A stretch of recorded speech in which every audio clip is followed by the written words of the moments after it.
higher. You are listening to an exclusive review. ASOT, the State of Trance. Welcome to another 10 questions. A new thing we're doing here at the State of Trance Studios to go a little bit into depth with the guests that we have in the show. This week, we have Ashley Wallbridge and Gareth Emery. How are you guys doing? Very good, thank you. Yourself? I'm great. Yo. Where are your sunglasses? Oh. You're supposed to have them on because you lost the bet. Come on, get them on. Get them on. Get the sunglasses. Come on. Again. The deal was the entire time you spent in the radio studio. Exactly. So. Yeah, So there's no exceptions. Oh. All right, let's get it going. The first question is from Wizard404. What's the story behind you guys teaming up? Why did you start teaming up? I think we've always worked really well musically. Ever since we did Mansion together, every single track, we've always worked like on the music. We've always had the same kind of mindset. It's like a mirror. Yeah. Like I'll always send Gaz something, or he'll send me something. And in the past, when I've worked with different people, and I think Gaz will agree, there's always a process of that. I don't really like that, or I don't really like that. But we've always musically. Yeah. Always been on the same wavelength. We never argue, which is really strange in studio collaborations, as you know. It's like whatever. It's healthy to argue sometimes, I guess.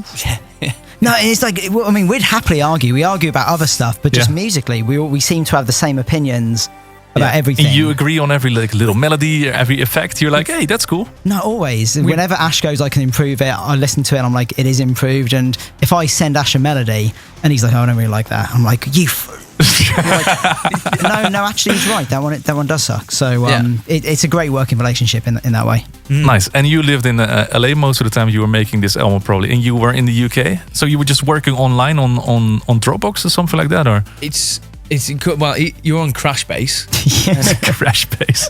and I'm on Logic, and we've always just gone like stem process. Yeah. So like if Gaz has done a melody, he'll bounce that to me, and he'll also send me the MIDI, and then I'll work around that. Or if vice versa, I'll do this, and he'll say, "Oh." But how do you do it with plugins? Do you own the same plugins?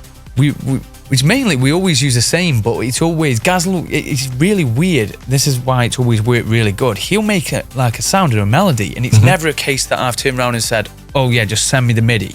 It's always been, "Oh, that sounds really good." So he'll just send it to me, and then I'll just like layer it, and then Gaz will layer it. So.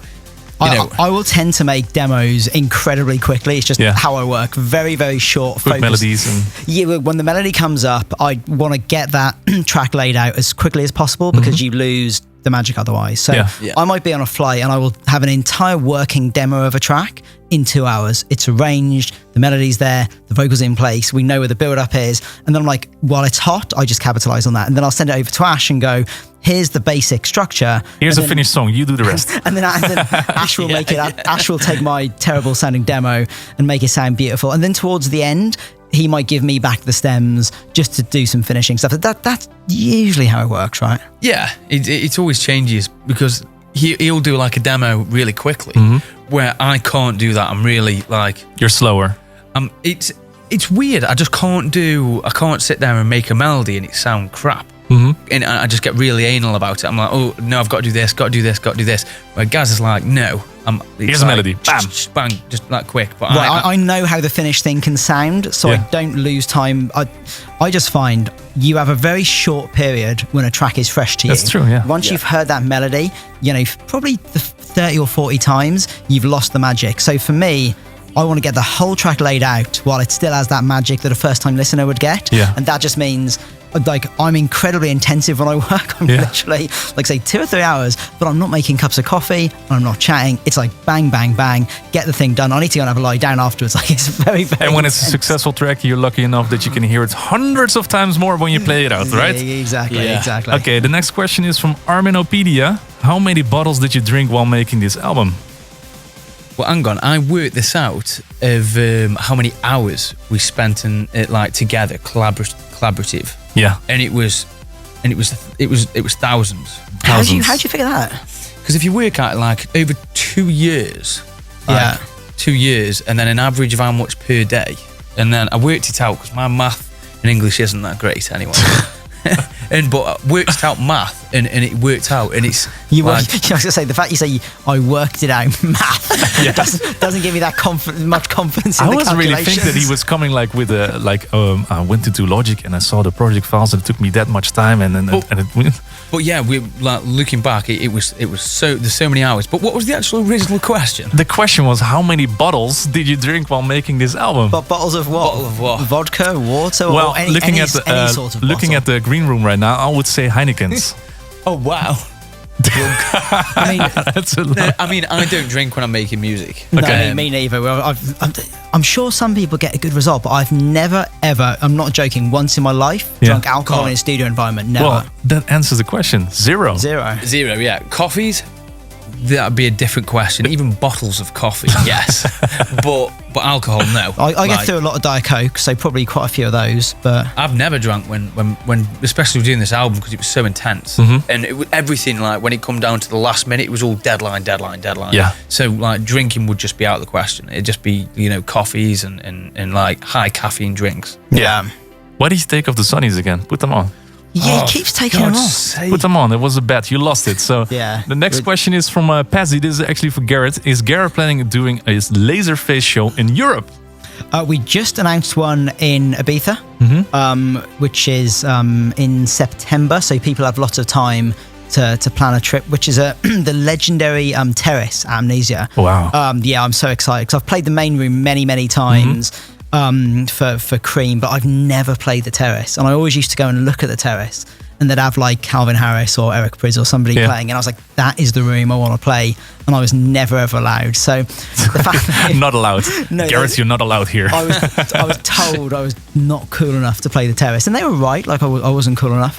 But now they've given it to me for Laserface. So a dream come true, right? It is an absolute dream come true. And I think we probably will do some other European ones next year. We just try and keep the Laserface shows quite minimal because we want to make sure each one is makes sense. Yeah, just super special. Yeah. The last thing we want to do is say that was half-assed, like the lasers didn't look as good as they should have done. So IB for the first one in September. So if you want to see Laserface in Europe, you should fly to that, because after that it'll be 2020, I think.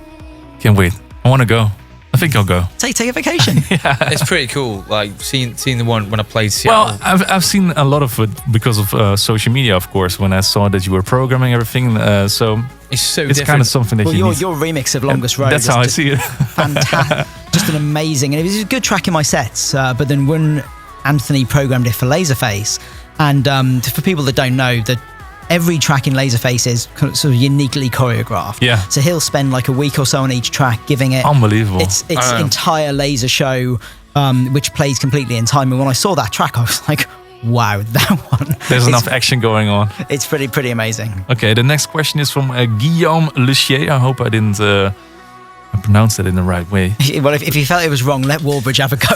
Yeah. Well, he took his sunnies off again. I don't know why. But anyway, put the sunnies on. Come on. You guys are both in the industry for quite a long time already. So he asked, how would you describe the global trance scene in comparison to 10 years ago? Ashley? I think 10 years ago. I mean, that's when 10 years... That was Faces time, I think. It's literally 10-year anniversary coming up for Faces. Yeah, bloody great track that is. Oh. Well, that's literally one of my first ever tracks that I put out. So I was like very new in the industry. And then that's when I first met Gaz. Because we gave it to you as a promo for ASOT. I felt so fortunate because I remember it was the first time I'd ever played ASOT events, and it was in Wuppertal. It was in Birmingham and one in the Netherlands, all over a weekend. There was only 3 ASOT shows that year, and I was given Faces by Andy Moore, and Megan Nealon. I was like, what an absolute beast! And I started every set with it, and I still love that tune. Yeah, and. So how is it different from 10 years ago to now? For me, like 10 years ago, that was when I was literally starting out on my first ever gigs. But I think like it's grown. I think we had you in Birmingham in the second room, right? That was literally that same night. So I was playing the second room. Yeah. And I met Gaz when he was playing it. So for me, the first time when Faces came out was watching Gaz play it. Yeah. And how is it different 10 years ago from now? How do you feel like the global scene, in the sound in general? The music, the trance sound has changed a lot. Yeah. a lot. Everybody's getting a lot more experimental with trance sounds, and obviously, as the years go on, the music quality and everything is going to get a lot better anyway because of the engineering and the trance sounds, and the sounds is just getting a lot bigger. But as far as a global scale, Asia and all these places are changing a lot. Yeah. A lot. I think with sound of trance, as long as the genre and the people making it remember that the diversity of trance is its strength, rather than its weakness. And do you feel that's different from 10 years ago? I feel now there's more of a movement to just rally behind a very certain particular like very sound. niche. Yeah, so people pick sort of the, like, let's just call it for argument's sake, proper trance, and they go, this is proper trance. And for me, the reason why the genre has stayed so big for so long is because it evolves. And I remember going to see Armin probably close to 20 years ago, and he would play from really deep progressive like Sasha and people, breakbeat and stuff like that. Breakbeat right through to hard trance, and that's what I loved. And over the years, we saw like say Marcus Schultz come and take things progressive. We saw Sander Van Doorn take it in more of a techno direction, and I just love that about the genre. And so when it kind of upsets me when people go, this very particular 138 sound, only this is trance, only this is trance. It should be broad, and that's kind of what I love about it. So I just hope that the fans keep an open mind, because the genre is much more beautiful when you embrace many styles, and the producers do too. I mean, to look at it straight away, you look at the album, like it goes from a massive contrast. We've got like classical but with trance influence. We've got this with trance influence. We've got tracks which sound trancey, but they're like 124 BPM. If it sounds trance, it is trance. That's simple. That's what I think. So that's the biggest thing that you say in the last 10 years, that it became a little bit too like, this is trance, this is not trance, or something like that. I think so. It was more open-minded back then, I guess. I think people concern themselves too much with the question, is it trance? It's a feeling. Isn't it trance? It's a feeling. 100%. You definitely can't lay down a set of parameters. And I think it's the BPM. Like, oh, this is lower than 135, this is not trance. Yeah. Well, I think that's just... Well, that's how Who's Afraid of 138 began. It was kind of a sort of a joke in a way. And I think a lot of people took what was a joke and made it too serious. But, you know, some of the greatest trance tracks of all time, Bedrock, Heaven Sent, Sasha, Expander, and I just urge people like who may be newer to the scene, if you don't know those tracks, go and listen to them. They're incredible. They inspired almost all of us today making music, and both of those tracks, The Tragic Thing, would not be classified as trance. Look at Eric Prydz. He makes some of the tranciest music. 100%. He's more trancey than most trance producers. That's true, yeah. People go, Eric Prydz, he's not trance. That's why I thought it was great that we had Deza on the show this week, like the progressive sound. I love that as well. Exactly. All right, the next question, and this is quite an important one, from Nadine37. Who is the better singer? And I want to hear proof. Singer? Who's the best singer out of you two? It won't be me. It must be Ashley. Okay. All right. Let me put some effects on. No, I'm the worst. I'm not even going to do it. Come on. I never refuse anything. I can't do it. My wife is laughing in the corner because she knows, like, if I could sing, I promise you I would have. I've had to wear the glasses. I've never heard him sing. I've had to wear the glasses all day. So I think, you know, it must got to be fair to just hear just a couple of liners. Just a couple of liners. Just a couple of liners. No, I'm not saying I'll rap for you if you want. No, because I've heard you doing that so many times. That do. Yeah, I can whatever that track is. I can freestyle rap. Yeah, come on. Okay. Do you want reverb? A little bit of reverb? Yeah, we finished the album, so now we're through. We're coming with Ruben in the ASOT studio. We're talking about music, things that we've made, trance that we love, trends that we may be afraid of. So I'm on the mic, Ash is too. Yeah. When are we done? We want to go and get some food. Yeah. This is super fun. I love coming here. Amsterdam, mate. I've got no fear. There you go. I'm just... Good lad. There you have it, a freestyle rap by Gareth Emery. So absolutely amazing. Thank you, guys. All right, we'll go on with the next question. What was the concept behind Lionheart? This was a weird one. Yeah. Lionheart, how it all came about, it was quick, but it was How did that? Yeah, it was a funny one because it was one of those tracks that came to us like the vocal was just perfect. And normally I'll spend an incredible amount of time producing a vocal. Yeah, and we got that vocal. And not only was it a great song, it was recorded perfectly. There was very little for me to do. So I made this original demo completely different. It was much more of a progressive. And I sent it over to Ash, and he goes, "I love the vocal." He said, "I think it should." The rest is not so good. the rest is not so good. And it just turned out he had a demo he'd been working on completely independently that was in the same key and almost fitted. So basically, we just bootlegged his demo with the Lionheart vocal, and somehow like square peg went into a round hole and came out a diamond. It was just like, wow, this is, and then it just turned out that it was one of the biggest so far. What everybody was loving, and it's just one of those things. It just happened, and it's like, wow, perfect. Yeah. So there's still a progressive track laying around without vocals right now. There's a progressive track without vocals laying around, made under Lionheart. I'll send it over to you. Maybe do a collab on it. Let's do it. Nice. All right, the next question is from Sney Makiji 27. What is your goal in making music?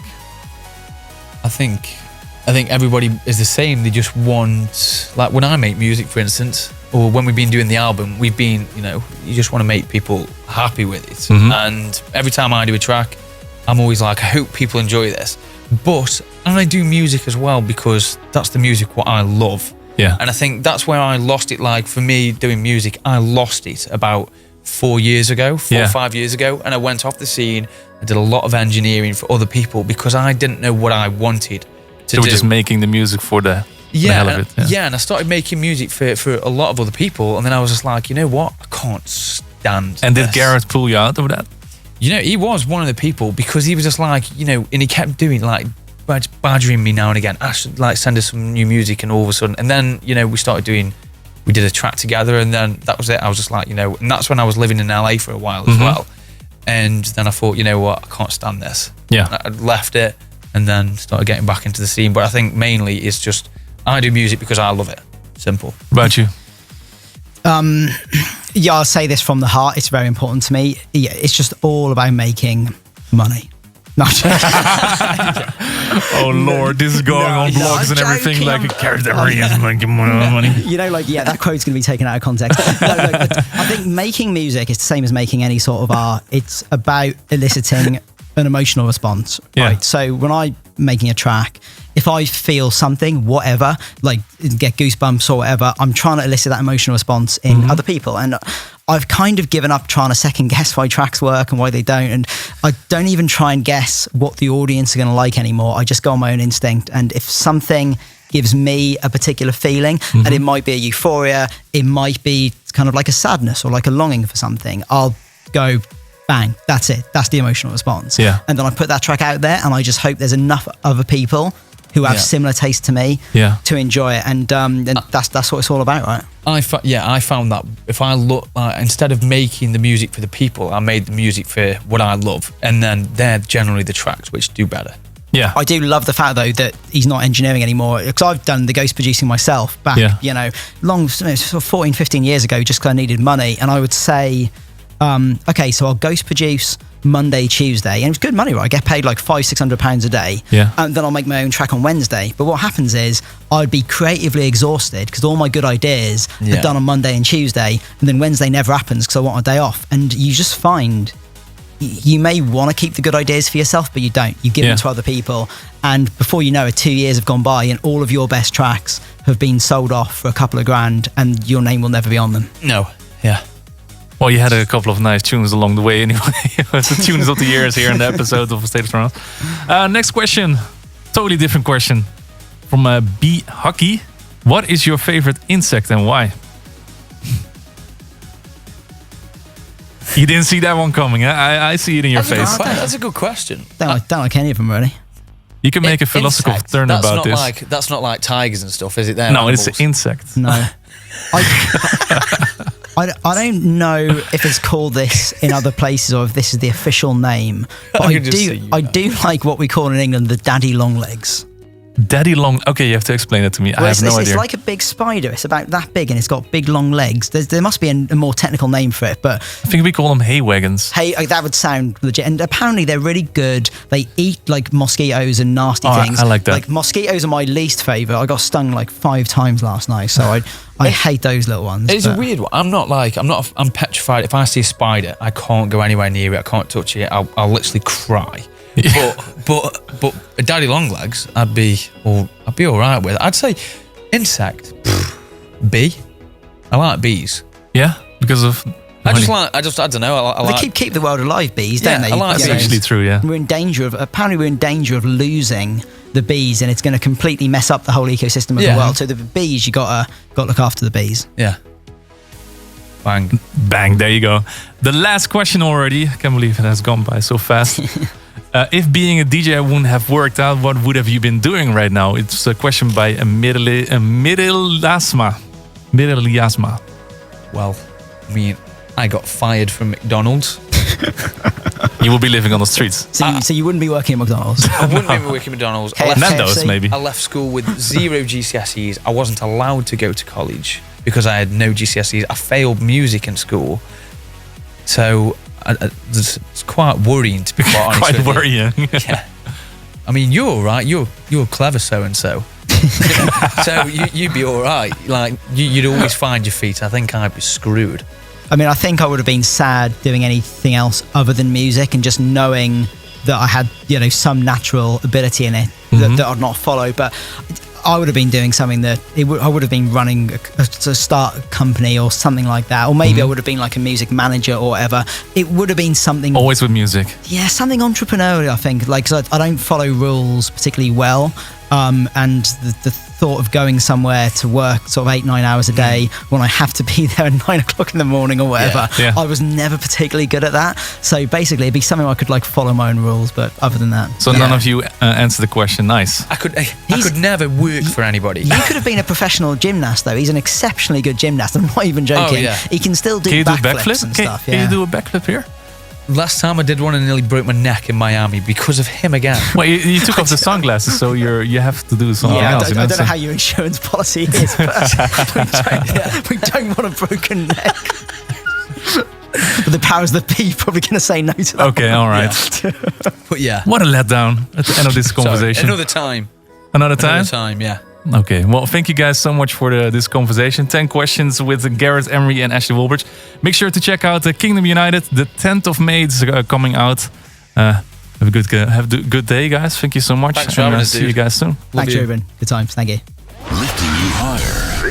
This is a state of trance.